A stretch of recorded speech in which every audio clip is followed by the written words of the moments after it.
Welcome to Learnino. ഇന്ന് നമുക്ക് ദശാംശ സംഖ്യകളിൽ നിന്നും കുറച്ച് ചോദ്യങ്ങൾ നോക്കാം.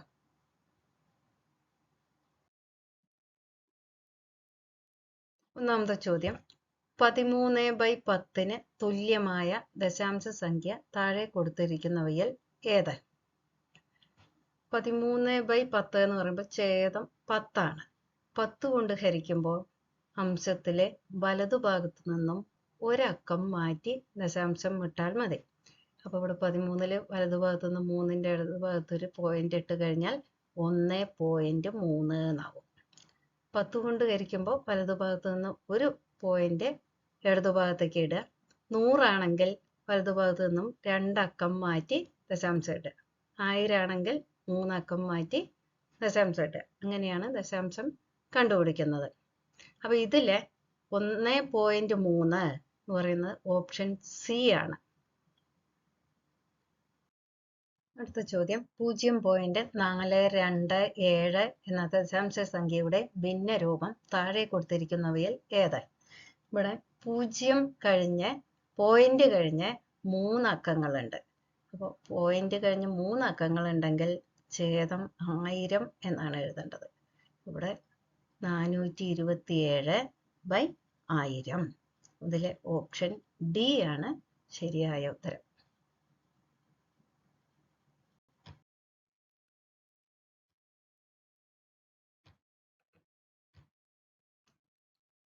അടുത്ത ക്വസ്റ്റ്യൻ, താഴെ തന്നിരിക്കുന്നവയിൽ വലിയ ദശാംശ സംഖ്യ ഏത്?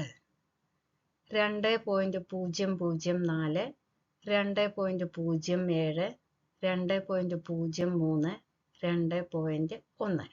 ഇതിലെല്ലാം ആദ്യത്തെ 2 എല്ലാറ്റിലും തുല്യമാണ്. അപ്പൊ ഇനി അടുത്തതാണ് നോക്കേണ്ടത്. ദശാംശം കഴിഞ്ഞ് ആദ്യത്തെ അക്കം ഏതാണെന്ന് നോക്കുക. ഈ 3 എണ്ണത്തിലും 0 ആണ്. 4ാമത്തേല് 1 എന്ന് വന്നിട്ടുണ്ട്. അപ്പൊ അതായിരിക്കും വലുത്. അങ്ങനെ ഓപ്ഷൻ ഡി ആണ് 2.1 ശരിയായ ഉത്തരം.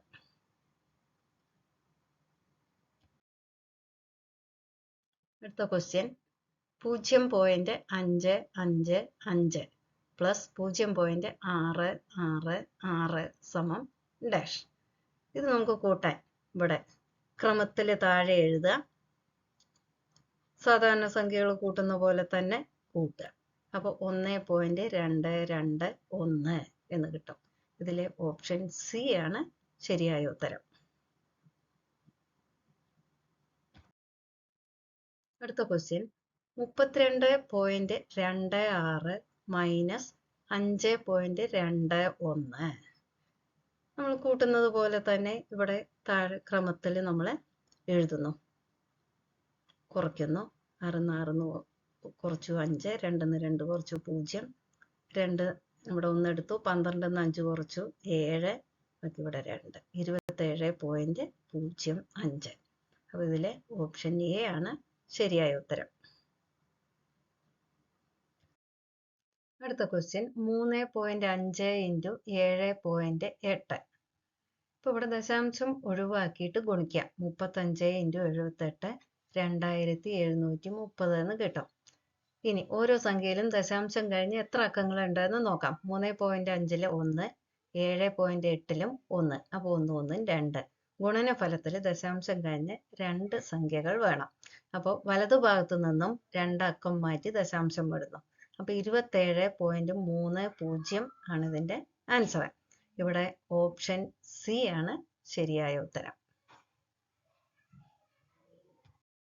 അടുത്ത ക്വസ്റ്റ്യൻ, 0.4444 എന്ന ദശാംശ സംഖ്യയുടെ ഭിന്നസംഖ്യാരൂപം ഏത്?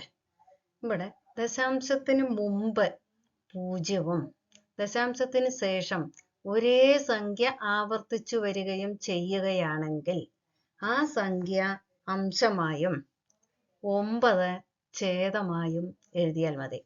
ഇവിടെ 0.44 എന്ന് ആവർത്തിക്കുന്നത് കൊണ്ട് 4/9, പോയിന്റ് കഴിഞ്ഞ് 3 ആണ് ആവർത്തിക്കുന്നതെങ്കിൽ 3/9, 6 ആണ് ആവർത്തിക്കുന്നതെങ്കിൽ 6/9, ഇങ്ങനെയാണ് എഴുതുന്നത്.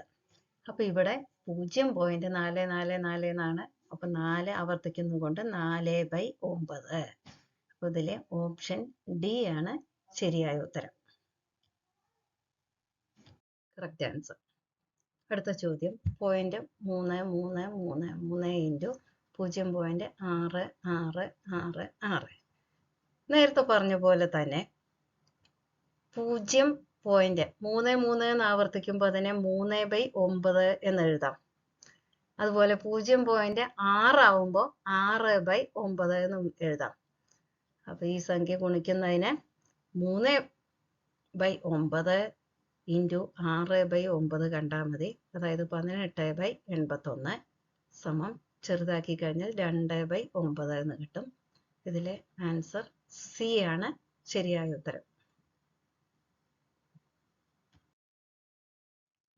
അടുത്ത ക്വസ്റ്റ്യൻ 25 സ്ക്വയർ സമം 625 ആണെങ്കിൽ 2.5 സ്ക്വയർ സമം എത്ര? ഇവിടെ സംഖ്യയിൽ ദശാംശം കഴിഞ്ഞ് ഒരക്കമാണ് ഉള്ളതെങ്കിൽ അതിൻ്റെ വർഗത്തിൽ ദശാംശം കഴിഞ്ഞ് 2 അക്കങ്ങൾ ഉണ്ടായിരിക്കണം. അത് വരുന്നത് 25ന്റെ വർഗം 625.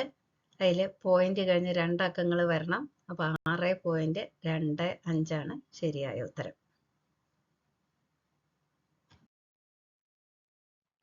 വർഗമൂലം കാണുമ്പോൾ പോയിന്റ് കഴിഞ്ഞ് എത്ര അക്കങ്ങൾ ഉണ്ടെന്ന് നോക്കുക. 4 അക്കങ്ങൾ. അപ്പൊ ആ സംഖ്യയിൽ നമുക്ക് 2 അക്കങ്ങളെ വരൂ. വർഗമൂലത്തിൽ 2 അക്കങ്ങളെ വരൂ. കാരണം സംഖ്യയിൽ ദശാംശം കഴിഞ്ഞ് 2 അക്കമാണെങ്കിൽ അതിൻ്റെ വർഗത്തിൽ ദശാംശം കഴിഞ്ഞ് 4 അക്കങ്ങൾ വരണം. നേരെ തിരിച്ചാണ് വർഗമൂലം കാണുമ്പോൾ. ഇതിൻ്റെ പകുതിയാണ് വരിക. അപ്പോൾ 1ന്റെ വർഗമൂലം 1. ഇവിടെ 4 അക്കങ്ങൾ ഉള്ളത് കൊണ്ട് വർഗമൂലത്തിൽ 2 അക്കങ്ങളാണ് വരിക. 0.03. ഓപ്ഷൻ സി ആണ് ശരിയായ ഉത്തരം.